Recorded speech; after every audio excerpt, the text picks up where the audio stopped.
नमस्कार, आप देख रहे हैं सीधी नजर लाइव और मैं हूं आपके साथ रूपा गुप्ता। तो खबरों को विस्तार से जाने इससे पहले आइए जानते हैं सुर्खियों को। नगर निगम द्वारा 2 टेम्पो स्टैंड सहित निगम हाट बाजार की हुई बंदोबस्ती। निगम के अर्बन प्लानर और सिटी मैनेजर की उपस्थिति में संपन्न हुई बंदोबस्ती। गांवा प्रखंड के अंतरो गांव से एक किशोरी का अपहरण। त्वरित कार्रवाई करते हुए पुलिस ने किशोरी को किया बरामद, एक आरोपी गिरफ्तार। शिवरात्रि के मौके पर शीतलपुर में हुआ भंडारे का आयोजन। सैकड़ों लोगों ने ग्रहण किया भंडारे का प्रसाद।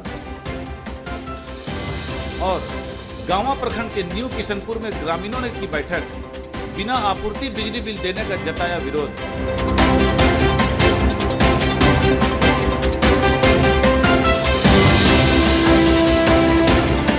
और अब खबरें विस्तार से। नगर निगम के सभागार में शनिवार को 2 टेम्पो स्टैंड और नगर निगम हाट बाजार की बंदोबस्ती की गई। इस बंदोबस्ती कार्यक्रम में निगम के अर्बन प्लानर और सिटी मैनेजर मुख्य रूप से मौजूद थे। नगर निगम के सभागार में शनिवार को शहर के 2 टेम्पो स्टैंड और निगम हाट बाजार की बंदोबस्ती की गई। इसके तहत वार्ड नंबर 1 से 18 वार्ड नंबर तक के टेम्पो स्टैंड के लिए 14,40,000 रुपए में व वार्ड नंबर 19 से 36 तक के टेम्पो स्टैंड के लिए 7,50,000 रुपए में बंदोबस्ती की गई। इधर नगर निगम हाट बाजार की बंदोबस्ती 13,15,200 रुपए में की गई। इस बंदोबस्ती कार्यक्रम में नगर निगम के अर्बन प्लानर मंजूर आलम, सिटी मैनेजर विशाल सुमन, राजकुमार सिन्हा और शंभू कुमार मुख्य रूप से मौजूद थे। आज टोटल आपको 7 चीज की बंदोबस्ती के लिए निविदा निकाली गई थी। इसमें मुफ्त आपको टोल टैक्स का था, कुछ पार्क थे हमारे, कुछ टेम्पो स्टैंड थे और बाजार के टेंडर थे।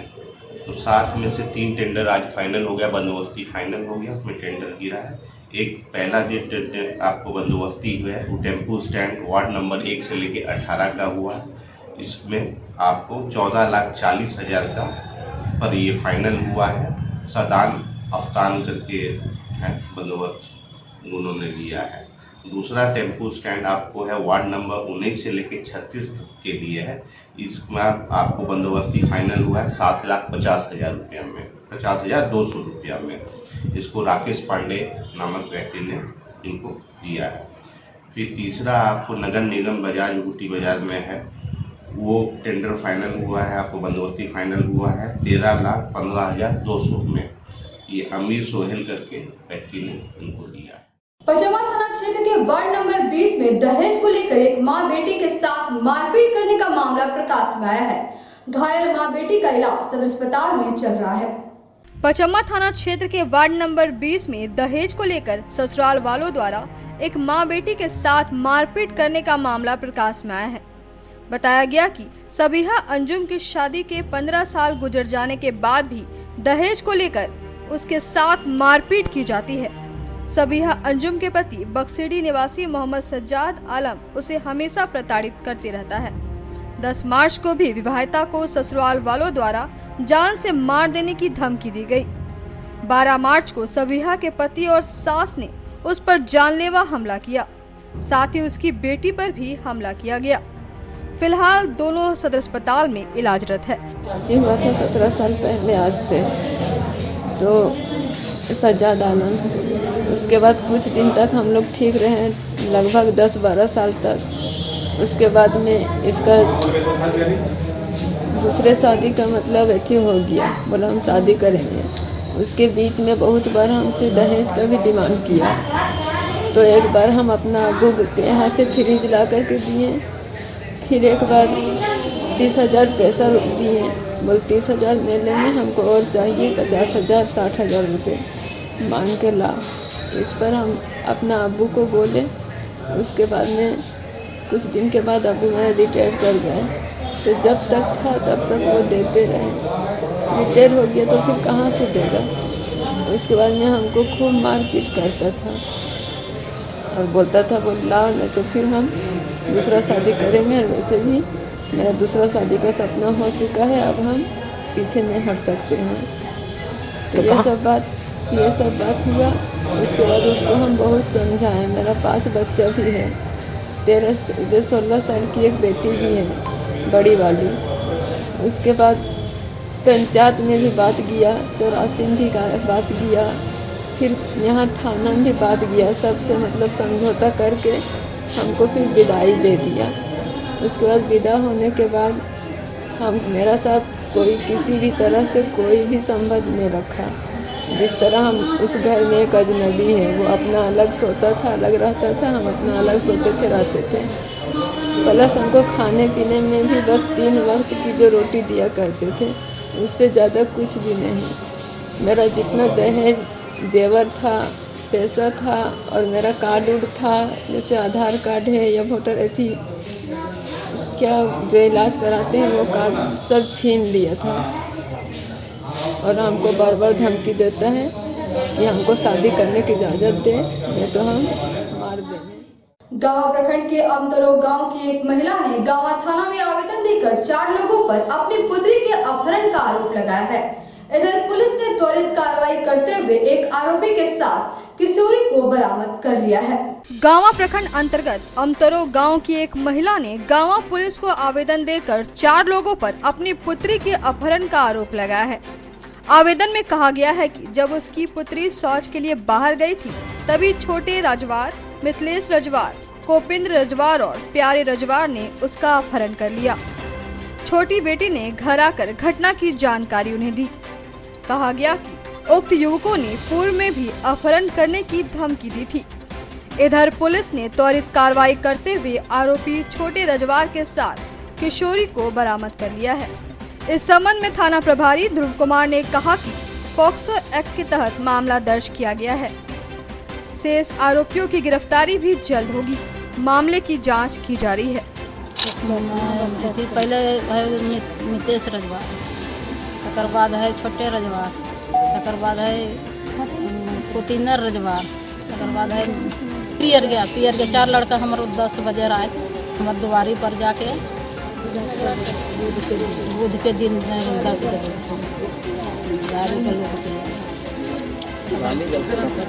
ढाका मुक्की कर के गाड़ी दल के उतने बीच में करके तोर बेटी के हम सिनूर दे देवो, हम ले जब उठा के कोई मुसारे हमारा देख के बाल ने कबार ऊपर हम उतने पर कली बेटा की गलती कर लिए जब उठा ले जी में की हो तू ना कसू तो उतने कह के और बृहस्पति के दिन में 7 बजे सांझ हमारे बच्ची 2 है, एक ये है और 11 है, छोटा से 2 बाथरूम भर रही तो वो बच्ची अच्छी लेते रहे एक मुँह ढक के अब भागो लगल। माँ हलिए यहाँ वहाँ दौड़लिए, कहाँ नहीं पता चल रहा। और उतने बीच में हमारी बेटी नहीं पता लगल।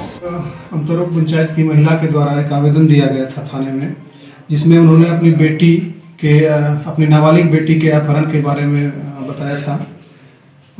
उस संदर्भ में हम लोगों ने FIR दर्ज करते हुए लगातार छापेमारी अभियान चलाया थाना क्षेत्र में और थाना से बाहर भी, जिसमें वो लड़की और अपहरित लड़की और उसके साथ एक लड़का जिसका नाम छोटे रजवार है, उन दोनों को गिरफ्तार कर लिया गया है, बरामद कर लिया गया है। इसके अलावा आवेदन में 3 और लोगों का नाम था, जिसमें मिथिलेश रजवार, कोपेंद्र रजवार तथा प्यारे रजवार। ये चारों उसी गांव के रहने वाले हैं। शीतलपुर स्थित शिव शक्ति धाम में महाशिवरात्रि के उपलक्ष्य में भंडारा का आयोजन किया गया। इस भंडारे में सैकड़ों लोगों ने आकर प्रसाद ग्रहण किए। शीतलपुर स्थित शिव शक्ति धाम में महाशिवरात्रि के उपलक्ष्य में शनिवार को भंडारे का आयोजन किया गया।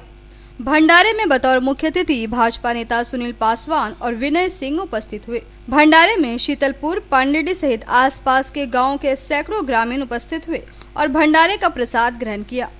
भंडारे के आयोजन में विशाल कुमार बंटी, रंजीत बर्नवाल, गजेंद्र, शिबू, पप्पू, सुनील आदि ने सराहनीय योगदान किया।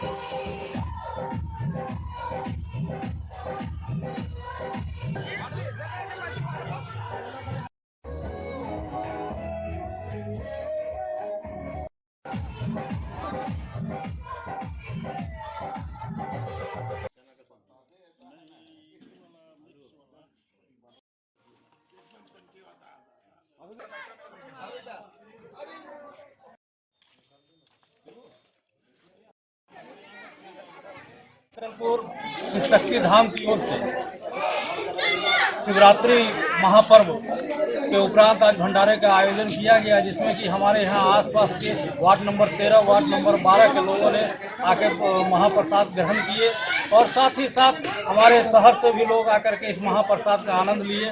और हम यहाँ के आयोजक मंडल के सभी जैसे विशाल ताती और गजेंद्र जी, रंजीत जी, दिनेश जी सारे तमाम लोगों को हम अपनी ओर से बहुत बहुत बधाई और शुभकामनाएं देते हैं, जो कि इन लोगों ने लगातार अपना मेहनत और प्रयास से लगातार आया चौथा दिन है महाशिवरात्रि के पूर्व संध्या पर इन लोगों ने भक्ति जागरण का आयोजन किया।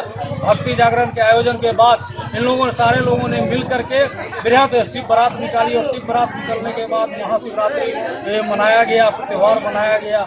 आप सभी शहरवासियों श्रद्धालुओं को की ओर से इस महाशिवरात्रि के बहुत बहुत शुभकामनाएं और बधाई देते हुए इस जितने लोग हम आए इस महाप्रसाद ग्रहण करने के समय का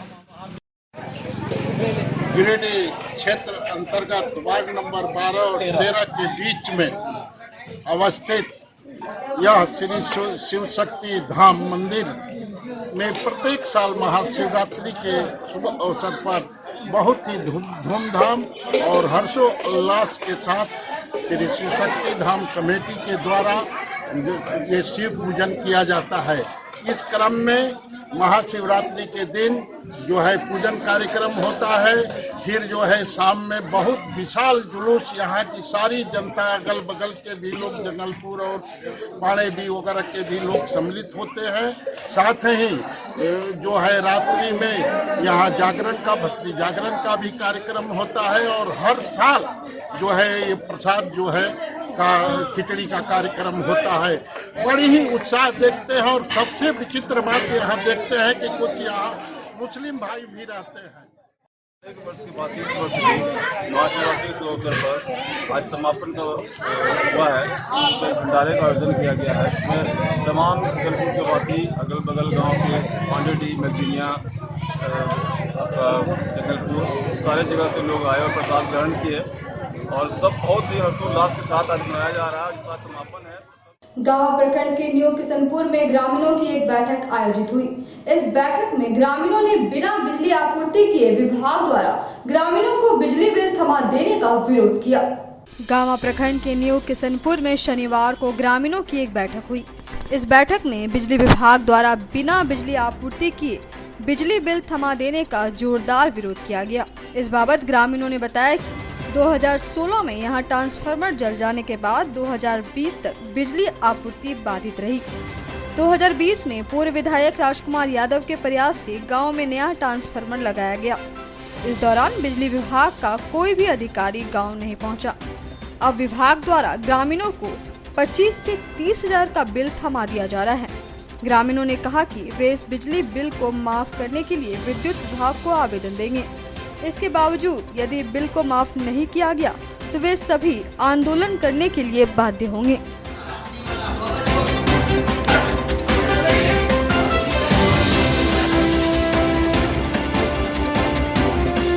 बड़ी समस्या है कि ग्राम किशनपुर में 2016 से जो 10 kV का ट्रांसफार्मर लगाया गया था वो जल के राख हो गया।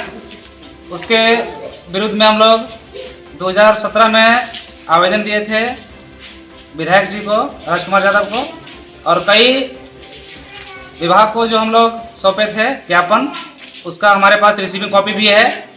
सबसे पहले जो हम लोग 4 साल तक बिजली नहीं जलाए हैं उसका माफ होना चाहिए। और हम सभी ग्रामीण अब विभाग से मांग करते हैं कि अब जो बिजली बिल लिया जाए वो रीडिंग को देख कर लिया जाए।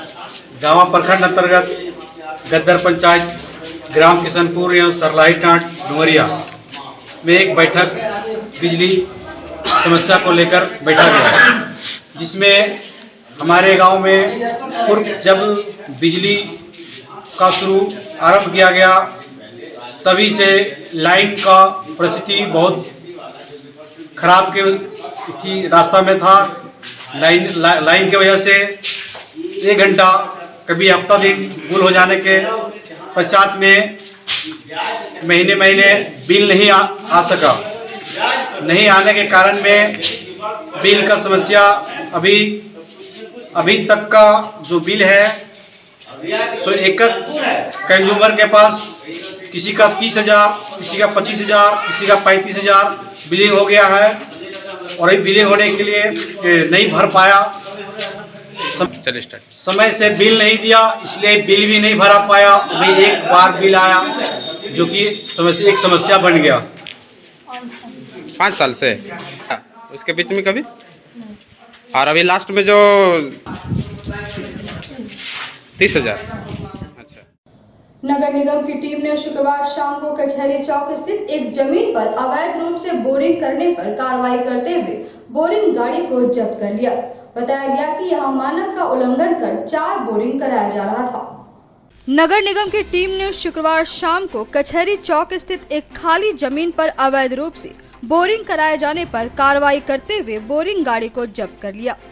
इस बाबत अर्बन प्लानर मंजूर आलम और उप नगर आयुक्त रोहित सिन्हा ने बताया कि हमें सूचना मिली कि कचहरी चौक के पास एक खाली जमीन पर बोरिंग कराया जा रहा है। जब निगम की जांच टीम वहां पहुंची तो पता चला कि एक नहीं बल्कि 4 बोरिंग कराया जा रहा है।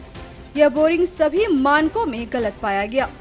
इस बात को लेकर बोरिंग गाड़ी को जब्त कर लिया गया।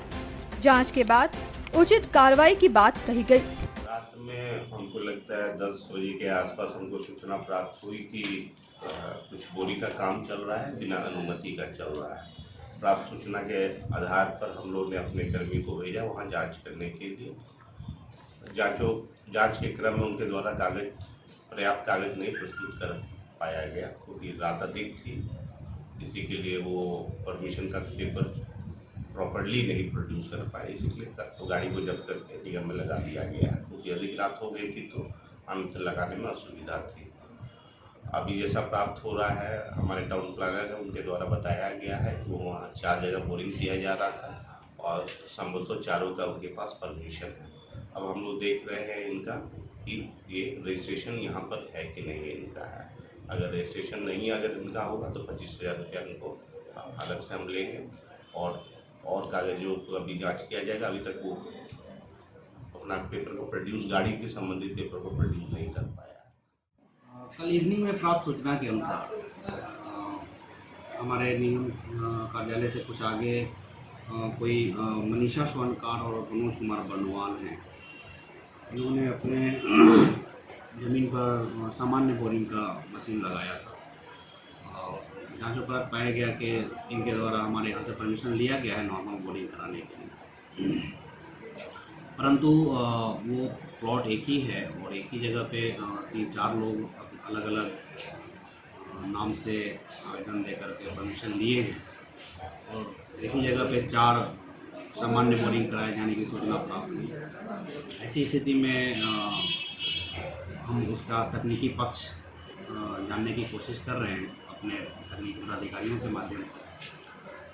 साथ ही जो लैंडलॉर्ड हैं उनको जो हमने परमिशन दिया था उसमें ये क्लियर डायरेक्शन दिया जाता है कि निगम में जो गाड़ी निबंधित हो उसी गाड़ी से उनको सामान्य बोरिंग का कार्रवाई करवाना है, बट उनके द्वारा इसका अवहेलना किया गया है। इसके लिए हम लोग उनको नोटिस सर्व कर रहे हैं और ये जानने की कोशिश करेंगे कि उनके द्वारा किस परिस्थिति में हमारे प्रावधानों का उल्लंघन किया गया है। अभी हम लोगों ने जो गाड़ी थी जो निबंधित नहीं है उसको हमने जब्त कर लिया है और उस पर जो भी पेनल्टी या फिर जो भी कार्रवाई करनी है नियमानुसार वो हम लोग करने की तैयारी कर रहे हैं। मैं अभी जो प्राप्त सूचना के अनुसार अभी मैंने अपनी टीम को अर्धा घाट की तरफ भी भेजा है। वहाँ भी सूचना मिली कि रात में किसी सज्जन के द्वारा सामान्य बोरिंग करवाया गया है जिसका परमिशन उनके द्वारा नहीं लिया गया है।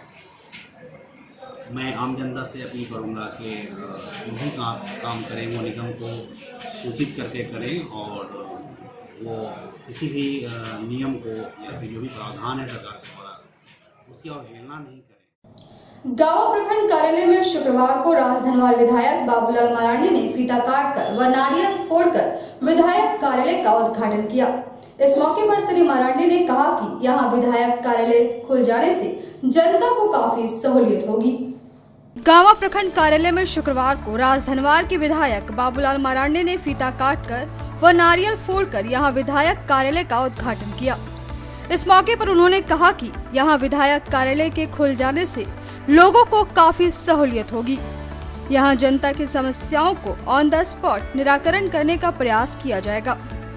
इस दौरान कई लोगों ने विधायक श्री मरांडी से विधवा पेंशन, वृद्धा पेंशन, अम्बेडकर आवास आदि योजनाओं में गरीबों को प्राथमिकता दिलाने की मांग की।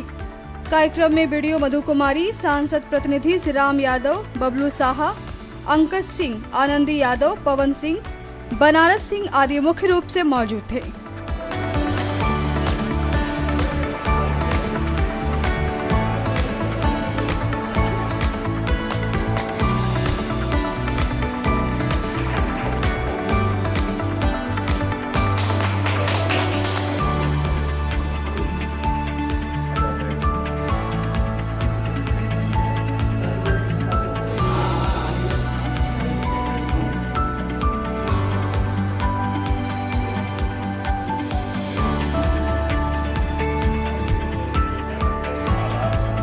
गांवा प्रखंड संसाधन केंद्र में दिव्यांग बच्चों के लिए दिव्यांगता जांच शिविर का आयोजन किया गया।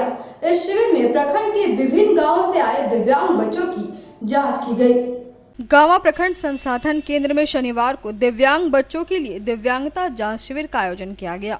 शिविर में तीसरी चिकित्सा प्रभारी डॉक्टर आरिफ नैयर, नेत्र चिकित्सक डॉक्टर सुरेश कुमार एवं गांवा चिकित्सा प्रभारी डॉक्टर अरविंद कुमार मुख्य रूप से मौजूद रहे।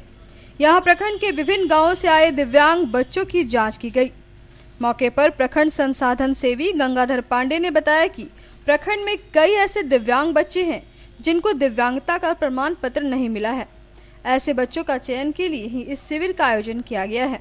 जो बच्चे मूक बधिर हैं उनकी जाँच गिरिडीह सदर अस्पताल में की जाएगी।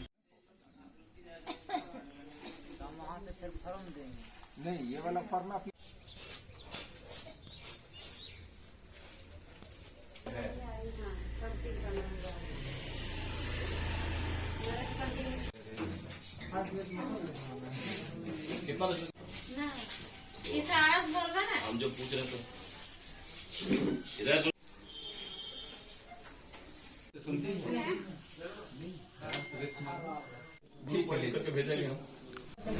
आज प्रखंड संसाधन केंद्र गांवा में गांवा प्रखंड अंतर्गत जितने भी हमारे दिव्यांग बच्चे हैं और जिनका प्रमाण पत्र नहीं बना था उसको लेकर के आज कैंप का आयोजन किया गया है। इस कैंप में हमारे गांवा प्रखंड के सभी जगहों से, सभी विद्यालय के पोषक क्षेत्रों से जो बच्चे हैं वो आए हैं और इसमें ऑर्थो या बधिर नेत्र से संबंधित जो बच्चे हैं वो यहाँ आए हैं। जो स्पेशलिस्ट डॉक्टर हैं उनकी जांच कर रहे हैं, उनके द्वारा जांच की जा रही है। और इसमें मूक बधिर जो है उसको स्पेशली यहाँ से एक बार गिरिडीह भी जाना पड़ेगा और उसका समय देंगे, जैसे डॉक्टर साहब उनको भेज देंगे, उसके बाद उनको समय देंगे। और बाकी ऑर्थो वाले का यहीं से हो जा रहा है, उनका सर्टिफिकेट बन के आ जाएगा और जब प्रमाण पत्र बन जाएगा तो उन्हें असेसमेंट के बाद उनको अप्लायंसेस भी जो सामग्री चाहिए वो दिया जाएगा। बोड़ो स्थित जीवन धारा नर्सिंग होम में शनिवार को कोविड-19 वैक्सीन देने की शुरुआत की गई। इसके तहत यहाँ पहले दिन लगभग 20 महिला पुरुषों को वैक्सीन का पहला डोज दिया गया। बोड़ो स्थित जीवन धारा नर्सिंग होम में शनिवार को कोविड-19 वैक्सीन देने की शुरुआत की गई। यहाँ 40 से 60 आयु वर्ग के लोगों को वैक्सीन का पहला डोज दिया जा रहा है। बताया गया कि वैक्सीन के लिए पहले लोगों को रजिस्ट्रेशन कराना होगा, उसके बाद पहला डोज दिया जाएगा। शनिवार को पहले दिन लगभग 20 महिला पुरुषों को वैक्सीन का डोज दिया गया। इस बाबत डॉक्टर उत्तम जालान ने बताया कि हमारे अस्पताल में वैक्सीन की पूरी व्यवस्था की गई है। गाइडलाइन के अनुसार ही टीका दिया जा रहा है।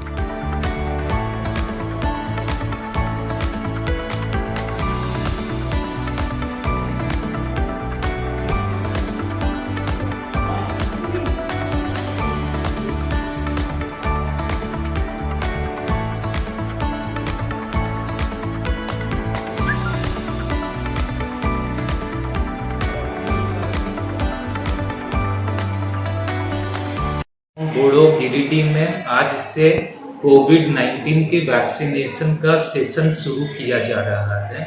अभी हमारे पास 10 लाभुक हैं।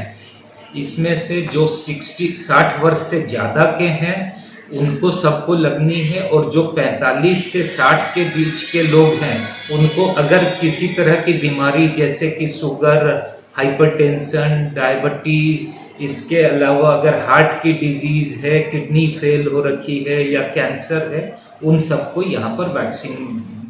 बड़वाल धर्मशाला तीसरी में भाजपा तीसरी प्रखंड के 2 मंडल कार्यकर्ताओं का 2 दिवसीय प्रशिक्षण शिविर प्रारंभ हुआ।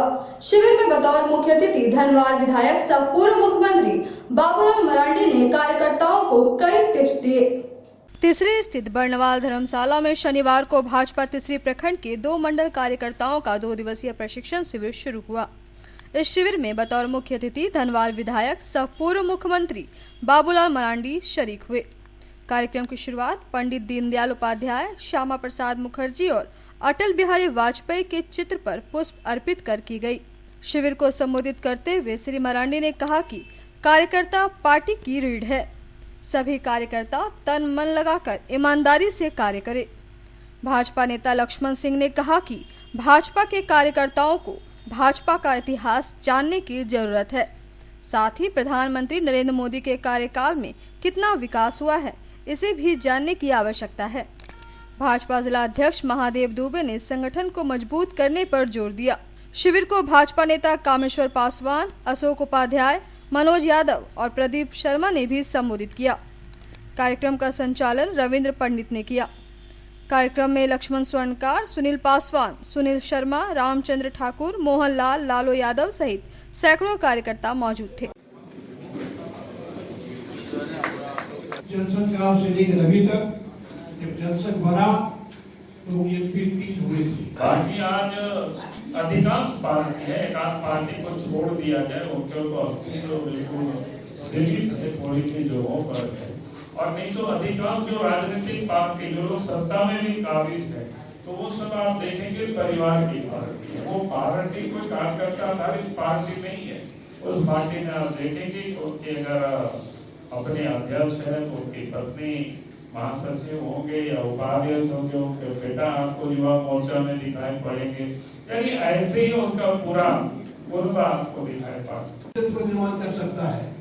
संयुक्त निर्माण में सबसे पहला किसी पार्टी का हो या किसी सेवा का हो, जब हम लोग भी कि आदमी भारतीय जनता पार्टी के जो पदाधिकारी बने हैं उनके प्रशिक्षित हो और अच्छा से काम करें, अपने आचरण को ठीक रखें, मेहनती बने, और ताकि अधिक से अधिक लोगों को पार्टी में जोड़ सकें, जो पार्टी में पहले से है उनको स्थायित्व प्रदान कर सकें।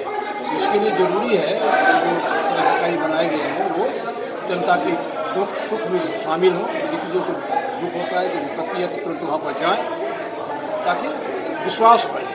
और भारतीय जनता पार्टी विचारों की पार्टी है और कार्यकर्ताओं की पार्टी है, इसलिए लोग प्रेरित सब कर रहे थे कि बढ़िया से बढ़िया ढंग से काम करें ताकि भारतीय जनता पार्टी का नाम हो और ये मजबूती हो, अधिक से अधिक हो।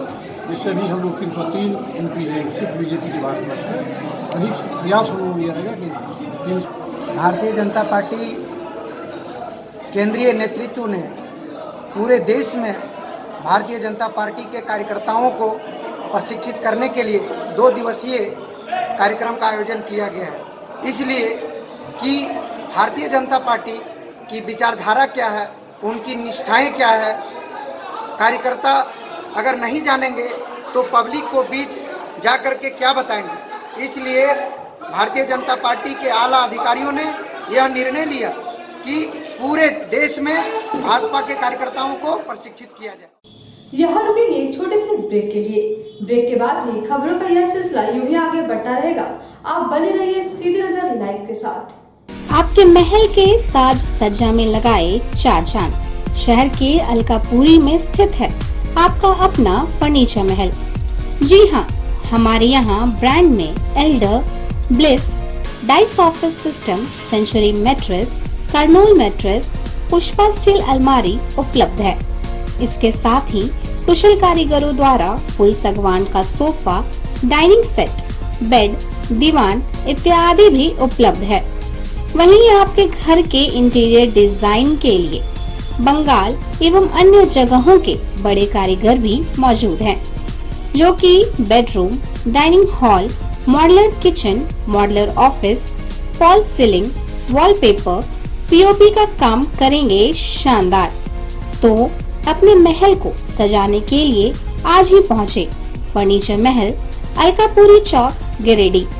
Mobile number 7739577150 8340262551।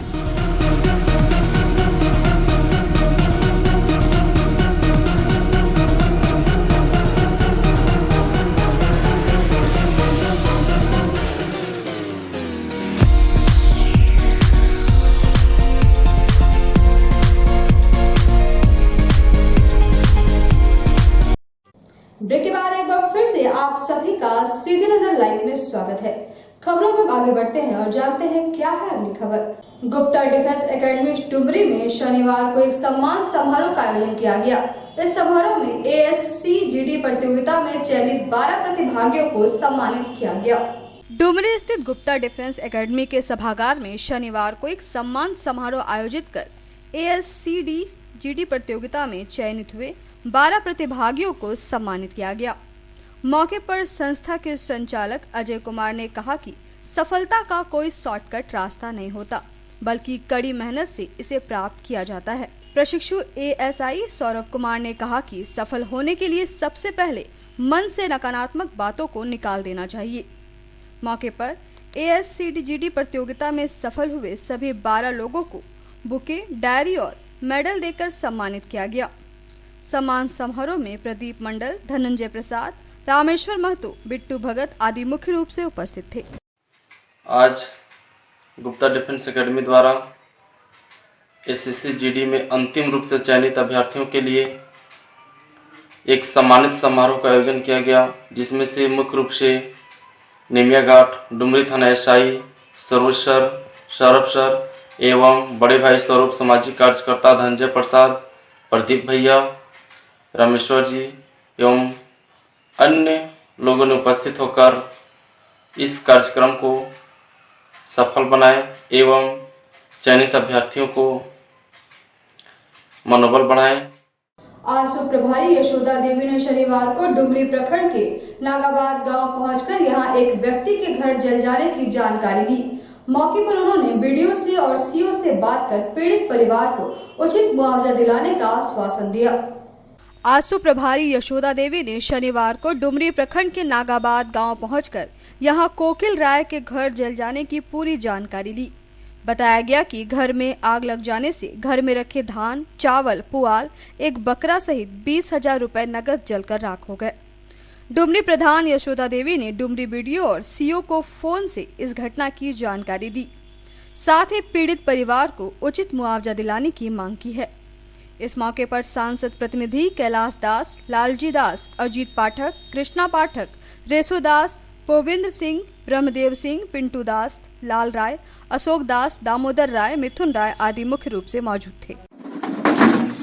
नागाबाद पंचायत के नागाबाद ग्राम में कल लगभग 3 बजे अचानक कोकिल राय के घर में आग लग गई और आग से इसके 50,000 के इनका क्षति हुआ है। और अभी तक हमारे अंचल से न प्रखंड से कोई पदाधिकारी यहाँ पहुँचे हैं, सूचना देने के बावजूद वे अभी नहीं पहुँचे हैं। और आज लगता है सरकार ने घोषणा करती कि हमारे तुरंत कार्रवाई होना चाहिए। अभी तक हमारे गांव में जो घटना घटी है नागाबाद में, अभी तक कोई कर्मचारी नहीं पहुँचे हैं। इससे साफ जाहिर होता है कि प्रशासन अभी फेल है। सूचना देने के बावजूद भी हमारे इस गांव में नहीं आ पाए हैं। और मैं सरकार से मांग करती हूं कि इस तरह की अगर रवैया रहे तो हम लोग आगे कार्रवाई करने का धरना प्रदर्शन के माध्यम से आप जनता को जगाने का काम करेंगे। तो आज के इस अंक में बस इतना ही। हम फिर मिलेंगे अगले अंक में कुछ और खबरों को लेकर। तब तक ले दीजिए हमारी पूरी टीम को इजाजत। नमस्कार।